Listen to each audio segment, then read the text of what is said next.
welcome here. Curran Holman with you in the VE Sports Podcast.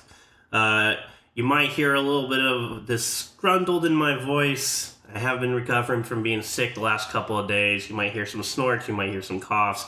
It is what it is. But I wanted to make sure that I was able to get this on track. One thing I really don't like is to start a big project and then be out sick and not be able to produce what I wanted to do. So we're keeping it rolling. We're starting to see the temperatures get into that fall weather that we like. It's not so hot. It's not so cold. You get a little bit of rain. There's nothing better to me, and it spells football, is rain on a Saturday. So when we get those temperatures, that fall temperatures, it's one of my favorite. Driving to a game, you get a little bit of a rain. It's cloudy. You get to be in your sweatshirts. You get to be, for me, it's my Oregon State sweatshirt. But we're able to get into that fall weather that we all enjoy, especially for a beautiful football weekend that we've got here. But before we get into this weekend's matchups for college and NFL, we're going to dive into our Pac-12 football from last week, which we had a few games that really took control of that weekend. And then there were a few games that we kind of knew was going to happen. So we'll run down through our Pac-12 football before we get into the NFL. And then at the end, I know last week I talked about going to the WWE live event in Tri-Cities. I'm going to talk a little bit about my experience there. But I'll tell you what, that's going to be at the end of the podcast. But I was blown away compared to the last time I went to that event to what it is now. They did an amazing job making it feel like you are on one of those TV broadcasts.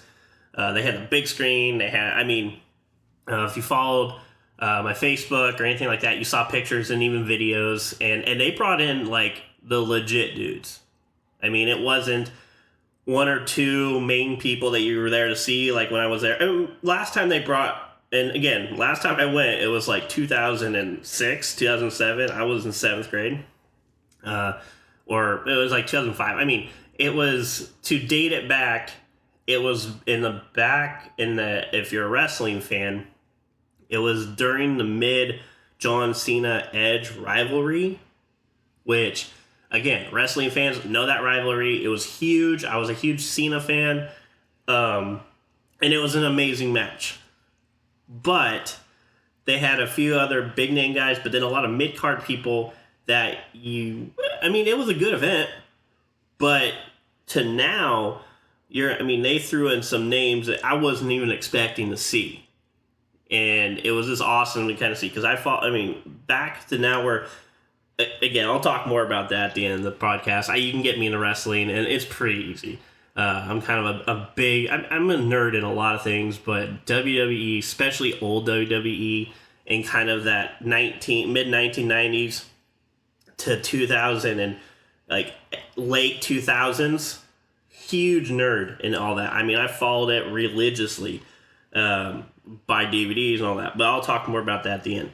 So we're going to go through our Pac-12 football again, starting with my Beavers. A little shaky of a game for them.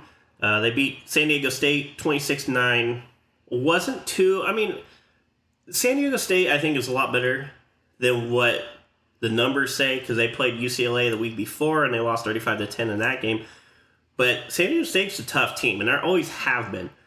They just don't have quite the talent on their roster, but they're always very, very well coached.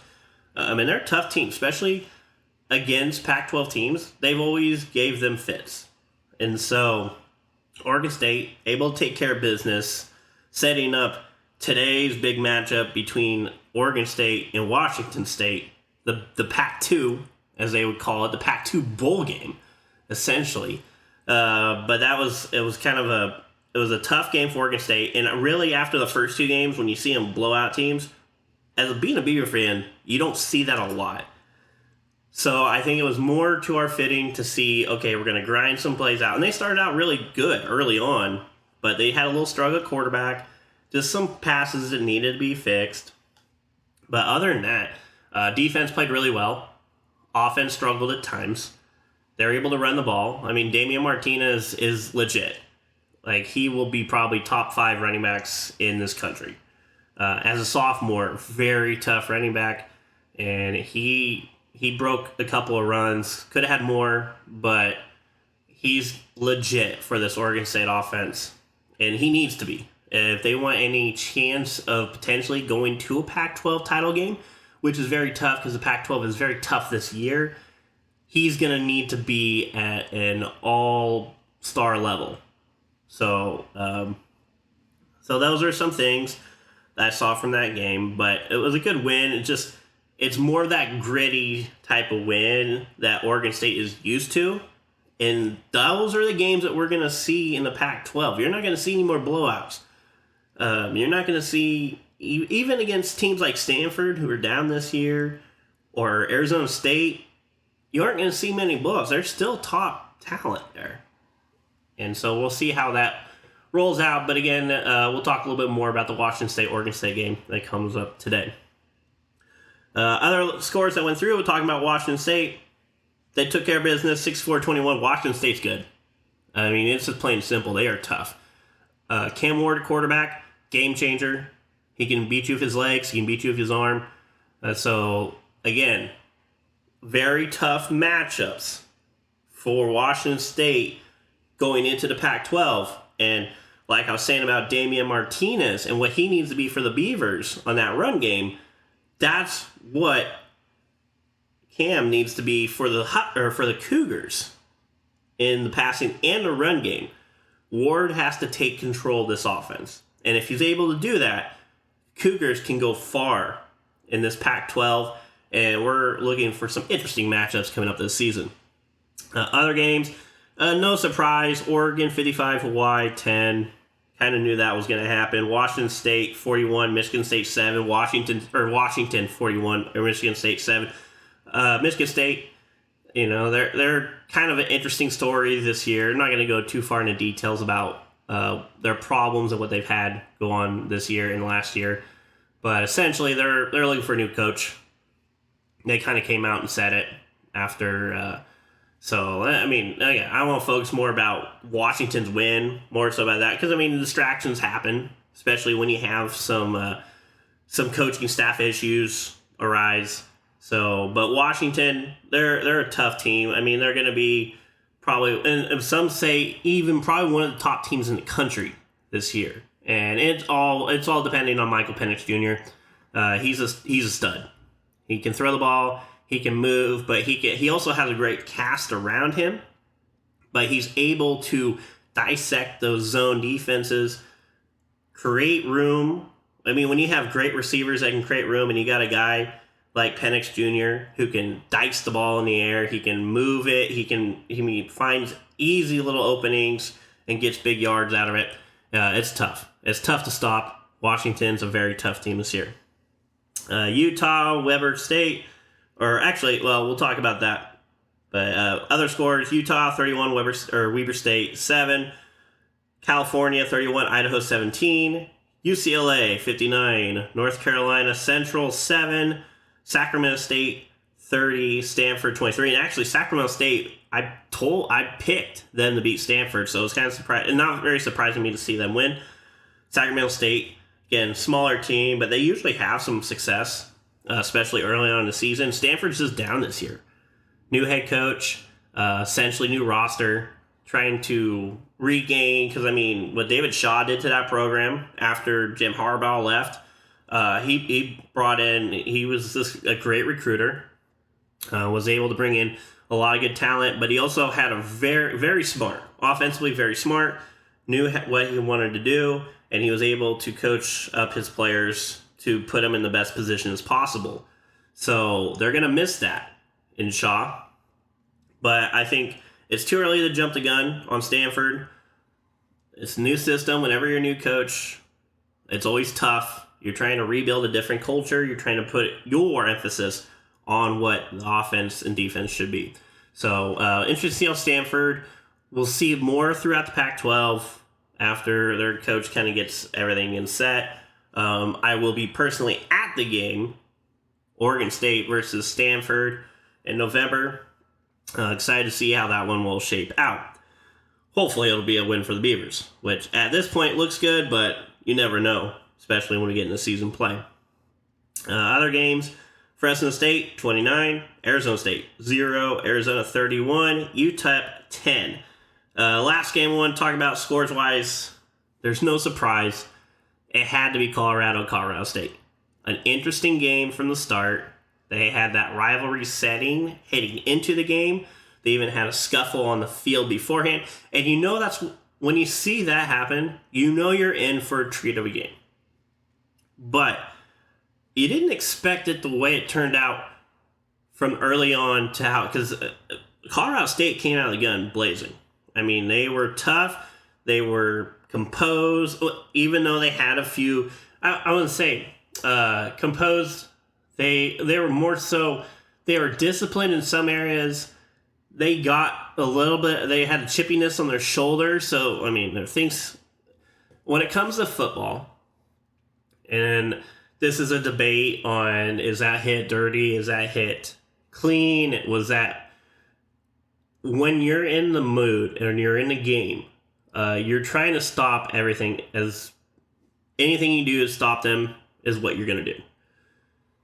But trying to keep everything clean is one thing, but you're also trying to put yourself in a position to win the game, stop the offense. So I'm not going to go into details on if that play, in my opinions, and if it was clean or dirty or anything like that. That's all what the media has been doing this whole week. I don't want to do that because then I don't want to keep my opinions to that. I'll keep that to myself in that situation. You probably know what I'm talking about. And in the play, if you watched it, the late hit out of bounds. Now, there is a thing. If it's clear it's a late hit, it's a late hit, penalty. It's just sad to see that Travis Hunter is going to be out for a couple weeks, especially in this span for Colorado where they're going to take on Oregon today. And again, that is a huge game because this is like the true first test. I know you could say TCU was a test for Colorado, which it was. But this is Oregon at home. So you're on the road. You're against Ducks. Ducks have been playing very well this season. And for Oregon, this is the first time they see competition. They didn't have anything so far in the preseason. Easy wins. Other than Texas Tech, which honestly, Texas Tech probably should have won that game.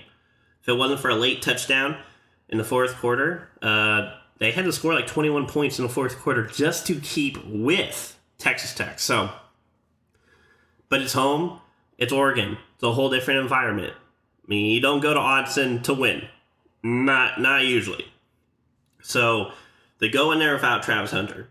You're going to have to rely on Shedeur Sanders to do it. And he's been playing spectacular. He can move the ball. I mean, that last drive to tie the game up in that Colorado State game was short of spectacular in how you do it because you're at the 2-yard line. You've got under 2 minutes left. And there's a lot of third, fourth downs, long third and fourth downs, that you have to create plays to get yourself into a position to win the game, and that's what they did. They went double overtime. Colorado pulls out the win at home, 43-35. That game is just, it was one of those games for everybody, and there's no reason. I mean, there's no surprise that was probably the most watched game.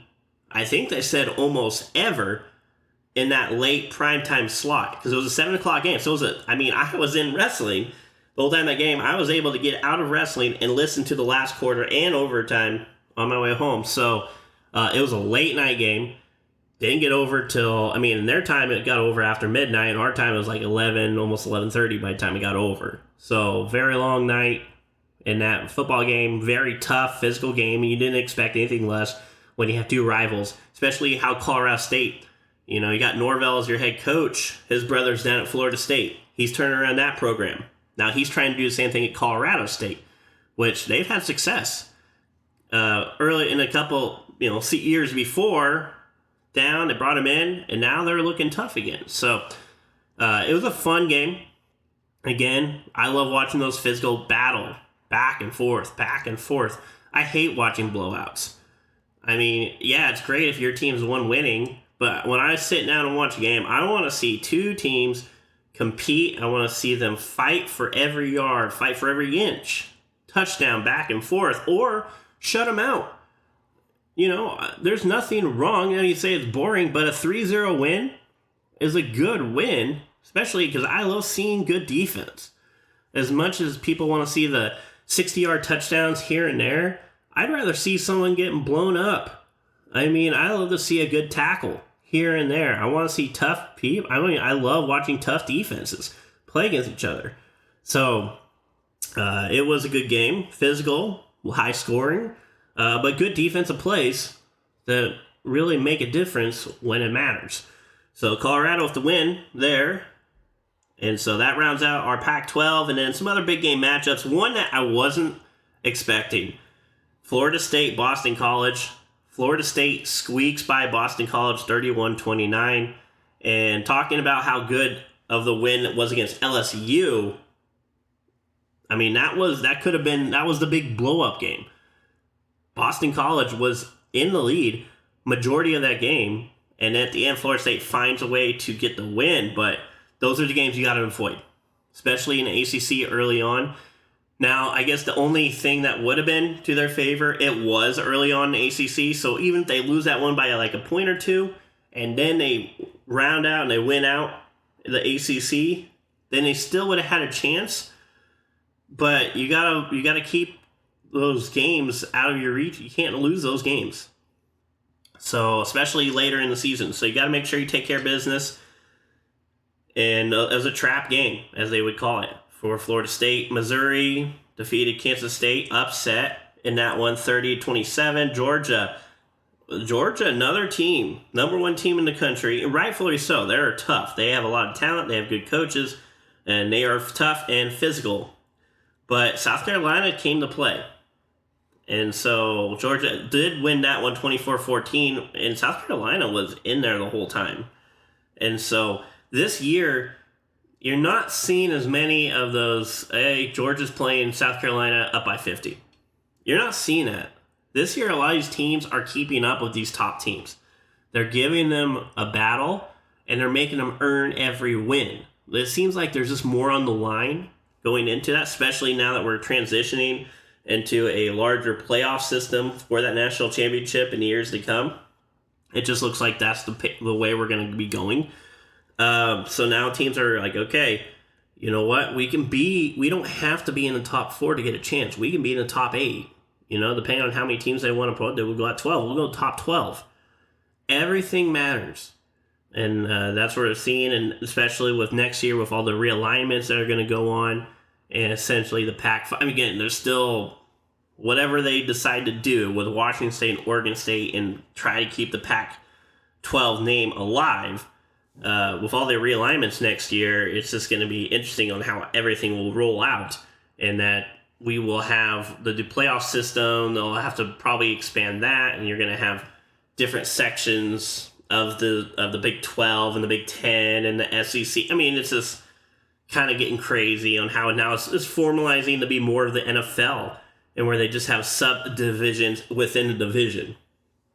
And so but then other games that came out, Alabama's been talk of this year on if there's anything, they are vulnerable.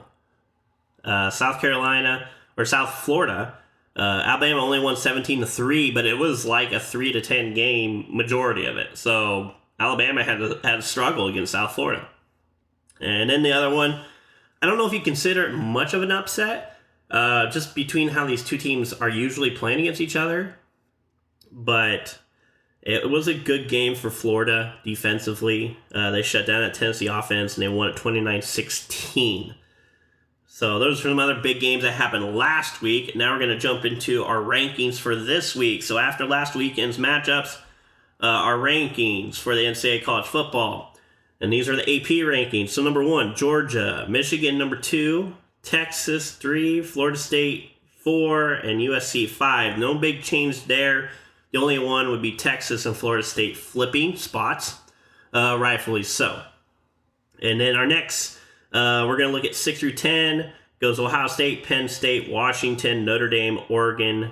And that's going to finish out your top 10.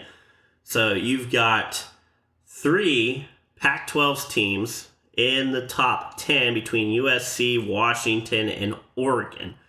And again, Pac-12 probably having their best year overall wise on teams in the top 25 in a long time. So it's great to see that it's now, okay, Pac-12, who do they have? One or two teams, they beat them, and then that'll be their chance to get into. No, you've got 4 or 5 teams, ranked opponents. So now the records are back to being balanced, where we could see a Pac-12 team in that top 4. It's been a while. So a good shot for Pac-12 to at least have one team in there. And a lot of people are saying USC with Williams or Caleb Williams at quarterback, and he's potentially the number 1 draft pick going into the NFL next year. And that's not a force-o either. I mean, he's still debating on if he wants to be back or not. But potentially, he if they say so, he'll be the number 1 pick. Looking at our next we'll go through 11 through 15. We got Utah, LSU, Alabama, Oregon State, Ole Miss. I think the big one, Oregon State at 14. Ole Miss jumps up after their win. And so not surprised on how that one rolls out. But, you got 5 Pac-12 teams in the top 15 now. So a third of the top 15 is Pac-12. That is great numbers looking for our conference.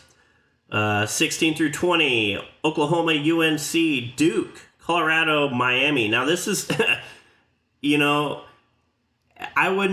would be a while if you told me that UNC and Duke were going to be in the top 25 in football. But Duke has been very good this year. And UNC, again, that's going to be a fun matchup when you have those two. So now you have the rivalry at basketball, but have them play each other in football, and it's going to be a big-time game. It's been a long time since you could say the Tar Heels and Blue Devils football is going to be, it won't be bigger in basketball, but it's right up there. At least this year it is. And then, again, Colorado jumping into top 20. And then our last 5, 20 through 25, you got Miami, Washington State, UCLA, Tennessee, Iowa, and Florida. That rounds out your top 25. Again, again, a lot of Pac-12 teams in the top 25. But once we get into conference play, that's going to change because, you got to have a winner, you got to have a loser. So we'll see how those will head into our conference season. Now looking up the matchups today in the Pac-12, or actually just some top matchups, but our top Pac-12 matchups. Of course, I talked about it early. Now we're going to dive into it a little bit more. Oregon State at Washington State. So in Pullman, especially, the good thing about being in Pullman this year, it's not quite snowing as it usually is. Now, if you went to Pullman in October or November, you don't know what to expect. It could be 4 feet of snow. It could be 6 inches of rain. You don't know.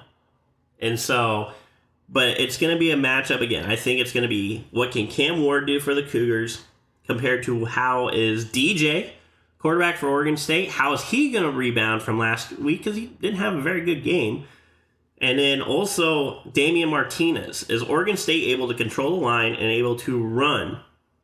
Are they able to move the ball? Are they able to get the offense rolling? Because again, Oregon State relies on the run to get everything in motion. Everything moving, you have to run the ball. And for Oregon State, if they're able to do that on this Washington State defense, then that is huge for the offense because then that operates and gets the passing game open. So for Oregon State, got to get the run game involved. Got to get it going early. Got to get Martinez moving. You got the Sean Fenwick, power back. He can get you some big yards. So you guys got to keep the offense moving. You got to get the run game going. If they're able to do that, they could be in it for a successful game. The defense is playing really well. So the defense has to be able to shut down Cam Ward and S Washington State offense. Tough to do. They run the ball very well, but again, the pass game is huge.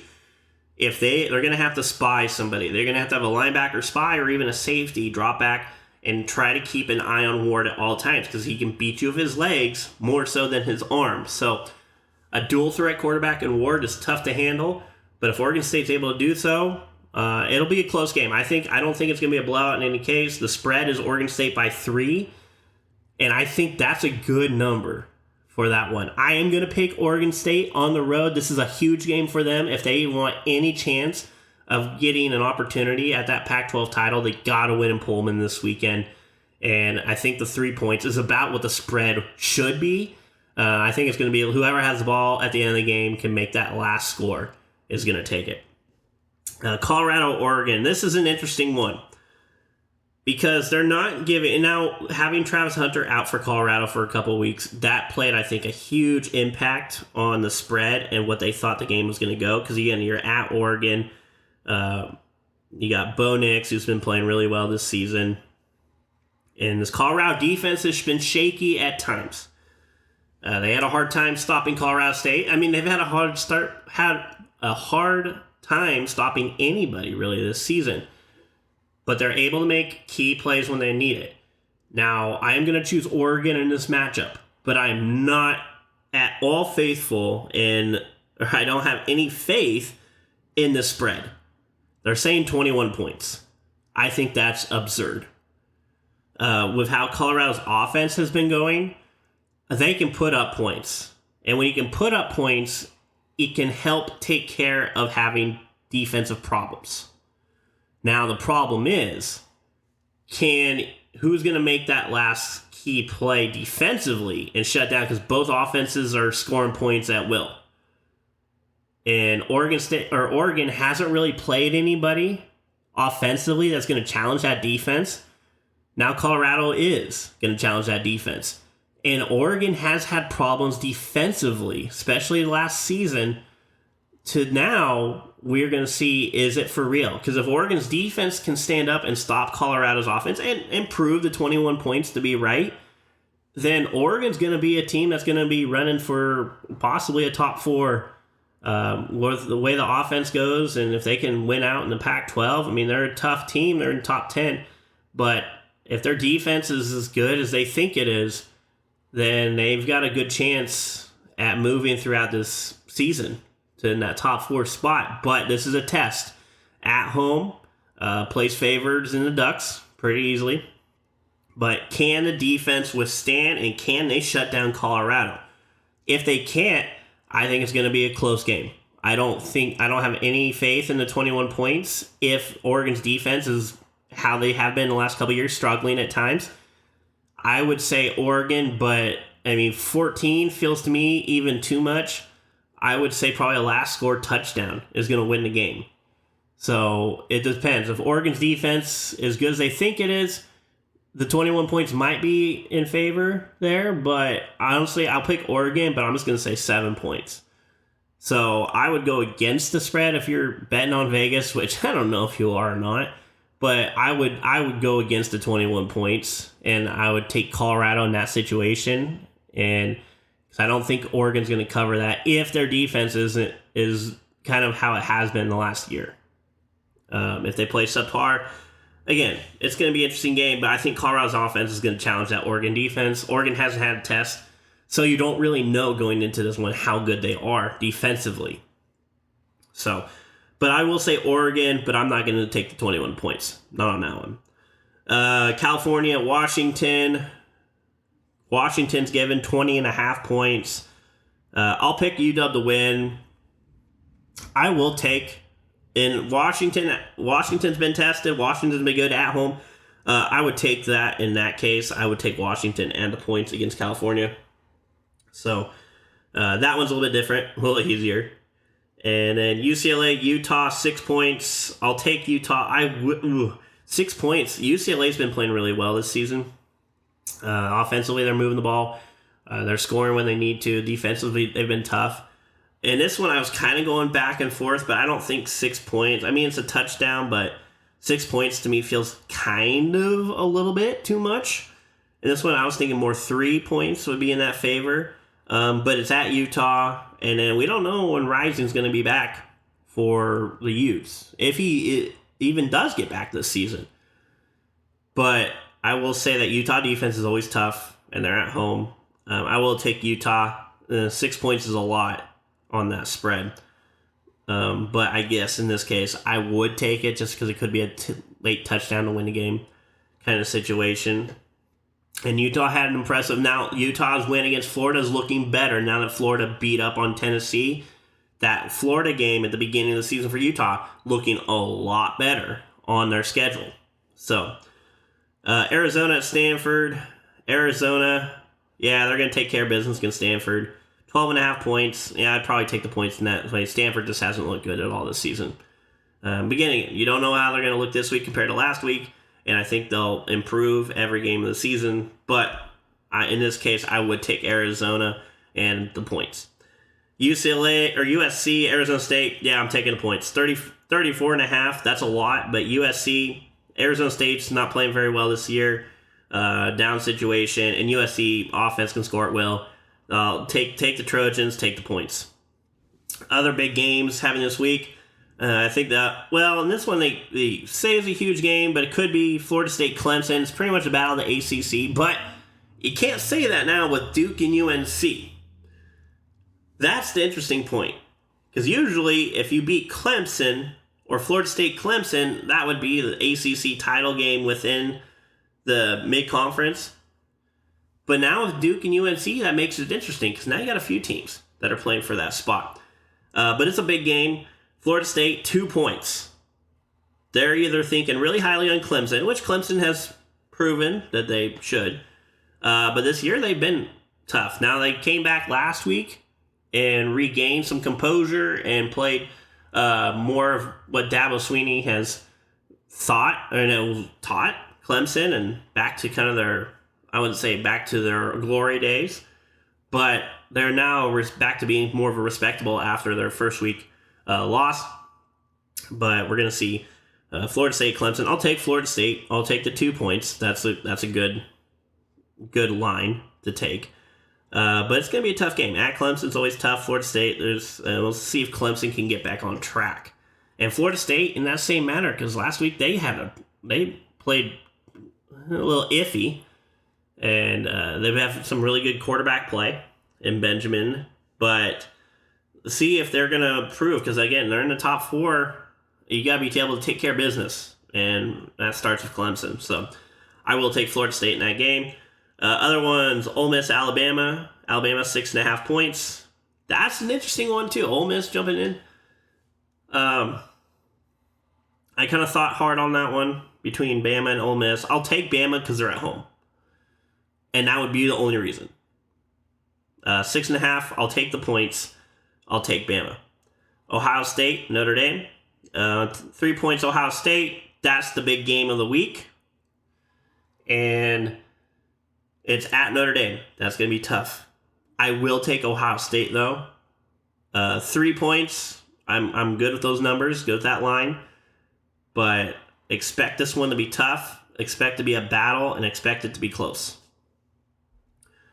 Now we're going to round out the NFL. Going into the NFL, looking at last week, we had our record.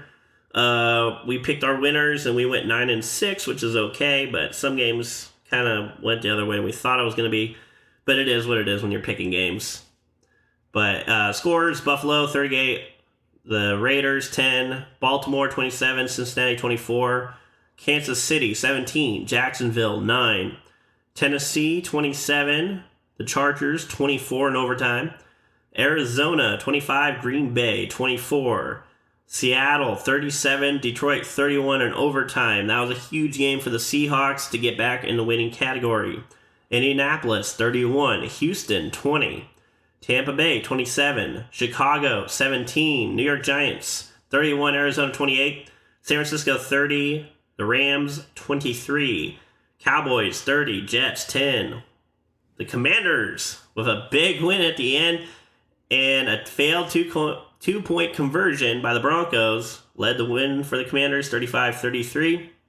Miami, 24. New England, 17. New Orleans, 20. Carolina, 17. And Pittsburgh, 26. Cleveland, 22. Again, tough games, close games. And it wasn't quite a great fantasy weekend for me, football-wise, but things are looking up for my team. We're able to find out who are some of the weak links, who were the people on our bench that we need to start for this week, and we'll see how it goes. Thursday night, we did have the Niners take on the Giants, and McCaffrey got me 22 points, I believe. He had a big game. You know, whenever you got McCaffrey playing, you know you're getting points. So that was a good start. And the Niners look good. They didn't play offensively their best. Purdy struggled a little bit in the first quarter, but was able to get everything rolling in the second half and in the second quarter, second half. Defense is for real. I mean, that defense is tough. I think you'd probably say they're probably the top team in the NFL. There's a debate. They're saying Cowboys, but I think Niners are just more complete. Cowboys defense, and now that they're out without Diggs, Trayvon Diggs is out for the whole season. In practice, he got hurt. That's a big blow to that Cowboys defense. Now you got Stephon Gilmore, who's going to be your lead cornerback, and that's always good to have two number ones, essentially, on that defensive back rotation. But without Diggs, that is a huge blow to that Cowboys defense. I still think they're going to be tough. I still think they're going to be good. Now, the big thing is offensively, I take the Niners offense over the Cowboys offense every day of the week. I think Dallas is a top 3 team. If they can withstand it. They had times where they start out really well and then things fall apart. But if they can keep everything together, they definitely have a chance this year to put a run, especially if that defense and Micah Parsons. But we'll see how that goes. Matchups for NFL this week and our picks. Indianapolis at Baltimore. We're taking Baltimore. Tennessee at Cleveland. We are taking the Browns in that matchup. Gonna be a close one, but we'll take Cleveland. Denver at Miami. There's no sugarcoating it. We're taking Miami. You're gonna take Miami probably most games out of the season. There's just too much firepower on that Dolphins offense. Unless something goes haywire, I mean, you're sticking with the Dolphins. New England at New York Jets. We're taking New England.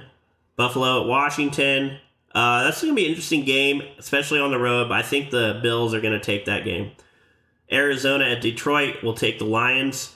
New Orleans at Green Bay. This is an interesting one. We kind of went back and forth on how this one would go, but we are going to stick with the Saints in that matchup. Houston at Jacksonville. Take the Jaguars. They are good. Chargers at Minnesota. We're going to take Minnesota. We think they're going to get the passing game going. Cousins had a big game last week, and with Addison and Justin Jefferson, and now with Cam Akers now running back after the trade this week, that Vikings offense is going to be pretty legit. Carolina at Seattle. We're taking Seattle, especially now that Bryce Young is going to be out for this game. I feel better. They're going to start Andy Dalton for the Panthers. And so at home, Seattle's always tough, but now they're going to be out without their starting quarterback. And the Seahawks' impressive win last week against Detroit. I think they carry the momentum heading into the home game. Dallas, Arizona, take Dallas. Chicago at Kansas City, take the Chiefs. Pittsburgh at Las Vegas. We're gonna take the Steelers on this matchup. I want to see if Kenny Pickett and Pickens can get this going. Pickens had a big reception last one, touchdown. But when you got TJ Watt, it sure makes everything a little bit easier on that defense. TJ Watt, the real deal.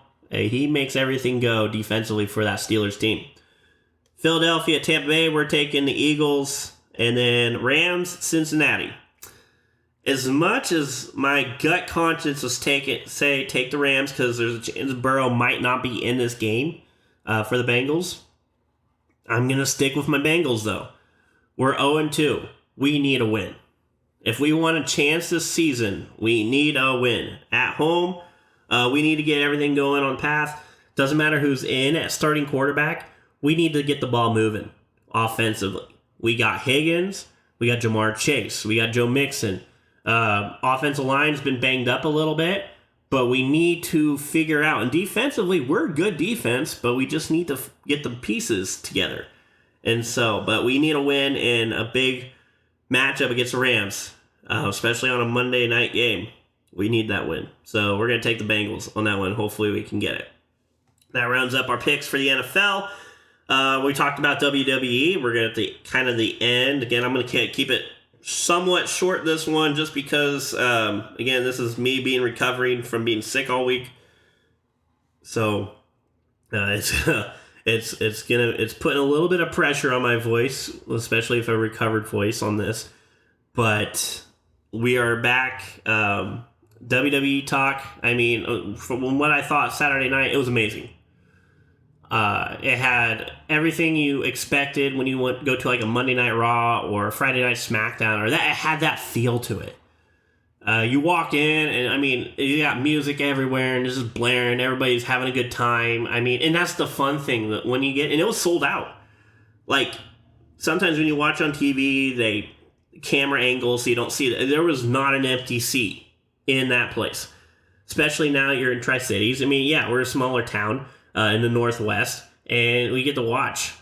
You know, these guys travel around the country, and you only watch them. You watch them on TV, and you can only get one chance a year, almost one chance a couple years, that they come to your spot. So, I mean, lines were crazy. It was kind of funny when you saw the bus pull in. They literally pulled in like maybe half an hour.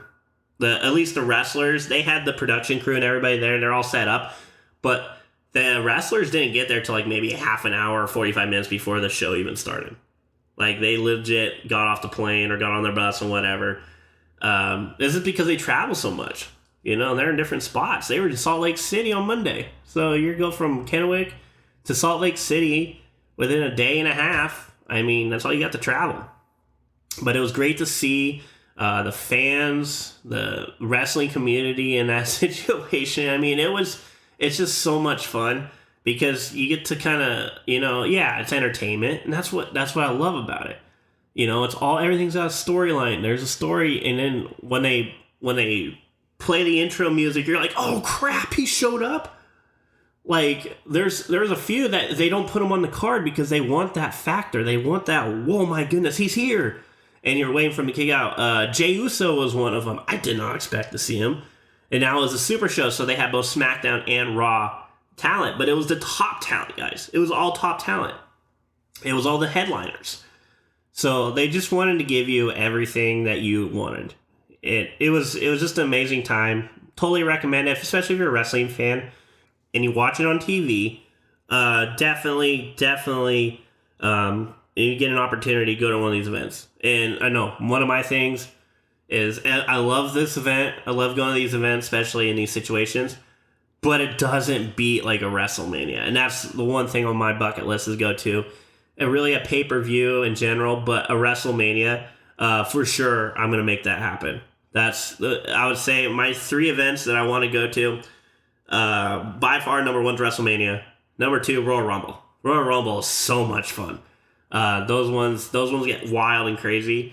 And then a third one, and it doesn't mean so much now, compared to what it was back when I was following it and when you had the real rivalry between SmackDown and Raw, Survivor Series. Because that's all the pay-per-view was. SmackDown versus Raw. So it was like Team Raw, Team SmackDown. It was all the Raw guys versus all the SmackDown guys, all the top talents, champion versus champion, all that kind of stuff, that feel to it. Survivor Series was one of my favorites because of that. SummerSlam was always great because it was always a big matchup and always big returns and stuff. But if I had to go with my top 3, WrestleMania 1, Royal Rumble 2, and Survivor Series edged out SummerSlam for me. I was always a big Survivor Series guy. So, but I mean, it was so much fun. Can't wait to do it again. And especially next time, I'm hoping to knock out going to those 3 pay-per-views because it's just it's a whole different environment. It's just so much fun. It is really one of the reasons I got into doing entertainment and stuff because I grew up watching it, and those are the shows that it's just so much fun to see all the fans interact. You got, the music, the lights, all the flair going around. Ric Flair? Duh. But Charlotte Flair was there. That was cool to see. I mean, it's just all these people that you don't get a chance to see. And you watch them on TV every week. You get enticed into their storylines and everything. And then you get to see them live. It's a whole different ballgame. It's just so much fun. But that's going to kind of round it out for us. Going to kind of want to keep it a little bit shorter, this one, just because I needed to recover from being sick. But I wanted to make sure that the show was still, as I promised, being up on this Saturday morning. So, everybody else, take care. Be safe and make sure to get rest if you are sick. We wish you feel better. And have a great weekend. You've been listening to the VE Sports Podcast.